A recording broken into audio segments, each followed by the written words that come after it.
You know, compare that to the Beatles, who were all stoned when they were doing their best work. So we've got these two drugs. They're the two most popular by far. They're both recreational intoxicants, and yet one of them is far more harmful than the other, but for some reason our society has decided to treat that one entirely different and make it acceptable, and not only make it acceptable, but promote it. So for example, on this campus, there's a Coors Event Center. You know, I'm waiting for the day when, you know, I know there's some savvy medical marijuana-related business people in this room. You know, I want to see like the Cannabis Therapeutics Event Center or the THC Foundation Event Center, because that would be pretty sweet. But, you know, that seems like we laugh. It seems so crazy, but at the same time, why not? Like, why is it that we can have some guy sell enough beer to the point where he can donate money to a college and have a building named after him, but we couldn't possibly have it with marijuana? Or be the mayor of Denver. Or be the mayor of Denver. Yeah, absolutely. Deal drugs, become the mayor. And you know, this kind of dichotomy, it occurs in a lot of other places. I mean, you know, we have the, you know, Coors Field, we have Busch Gardens. I mean, this is a place where you're supposed to take your kids to ride rides and, you know, eat snow cones, and it's named after a beer. And when we look at alcohol, we look at how it's treated, you know, people look at marijuana and they say, oh, some is so potent. You know, Alan mentioned it's more potent. I know Kevin's going to talk about potency. But I mean, what the hell is Everclear? Or vodka? Or, you know, I mean, a lot of beer companies like to tout the fact that their beer is high in alcohol content. And we have different names for these. We have lagers, we have bocks, we have draft, you know, all sorts of different types of beer, all sorts of different types of vodka, and different types of spirits, and different types of wine, red and white, and, you know, so on, Merlot. Well, with marijuana, what do we've got blueberry, and orange kush, and purple kush, and bubblegum, and all sorts of, you know, indica, sativas, and it just goes on and on. And what's funny is that they're exactly, these two drugs are really quite similar, but our society is just constantly pushed in the direction of making one legitimate and acceptable and one entirely bad and illegal. And I think that it's really important that we start getting people to think about how we treat these drugs. And we're going to, again, we'll talk about this during the reform section. I want to make sure I leave enough time here for Kevin to get some words in, because we'll want question time. So I guess I'll just leave it at that for now. I just want people to, you know, look at the history of how we've treated these drugs and take note of the fact that marijuana is really no different than alcohol, other than the fact that it's far less likely to kill you, far less likely to make you violent or aggressive, far less likely to make you damage property, you know, far less likely to make you abuse your spouse or loved one. But yet we've decided that that one should be illegal and the other one should be completely allowed. And that makes absolutely no sense to me, and I'm hoping that that's probably the case with you all, and that we bring this concept up when talking about this issue so that other people start to think about this.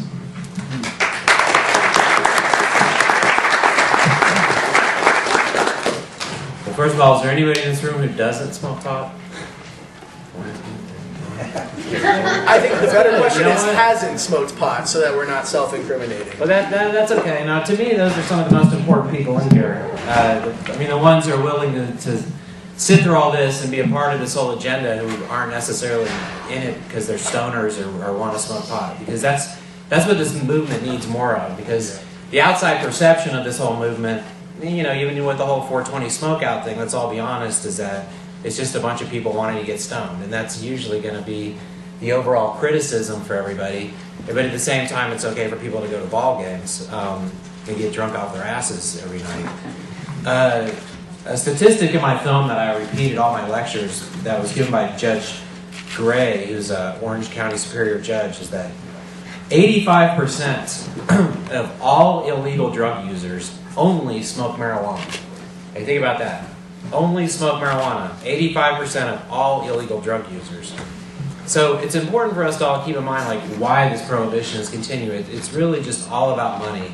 There's no other way. I mean, they didn't end the prohibition of alcohol because it cured glaucoma or helped you, you know, eat when you were sick or anything like that. It was really all about money. And maybe one of our hopes right now can be that with our economy cratering, lucky us, that this could be a time to get some laws changed, because it's got to be all about money. The reason why marijuana is a part of this whole drug war agenda right now is because if they pull marijuana out of it, this whole drug war agenda is going to come crashing down like a house of cards. There's not enough money in incarcerating all the heroin, meth, ecstasy, PCP, heroin. You can just lump it all together. There's not enough money in the incarceration, in courts, rehab, all those things to keep all those hundreds of thousands of prison guards and all those people employed. There's not enough if they pull marijuana out of the equation.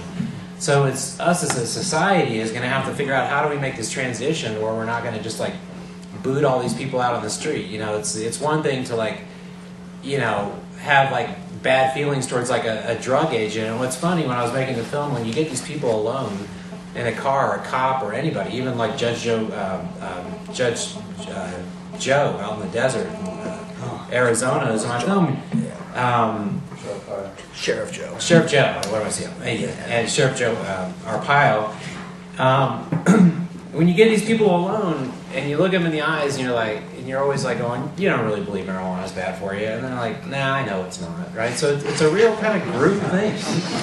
You know, it's interesting that you can be in a room full of total conservatives and everybody, and if there's one pot smoker in the room, they'll be proud if you go, who in here smokes pot? There'll be like that one guy that'll be like, fuck yeah, that's me. You know, they'll be proud to. But in the same situation with like all flipped, let me ask you, is there anybody in here who's against legalization? One person. One person. Cool, you're against legalization? Why? Because I believe in the gateway theory, honestly. You do believe in the gateway theory? Okay, that's cool. That's honest enough. Hope he gets ass cancer. No, it's all love. It's all love. No, but you know, we'll talk about the gateway theory. But a couple of things I wanted to talk about the evolution of what I see as like the DEA's or whoever it is fighting these things, the evolution of their argument to keep putting this on us. I mean, we can keep fighting back with this, like, oh, it's good for glaucoma, it's good for chemotherapy, look at these poor sick people, they need it and all that, but they don't care about that, you know, they just don't care. I went through a whole business of my own, being addicted to OxyContin, and had to find my way out of it. And you could sit there and tell your doctor that you're addicted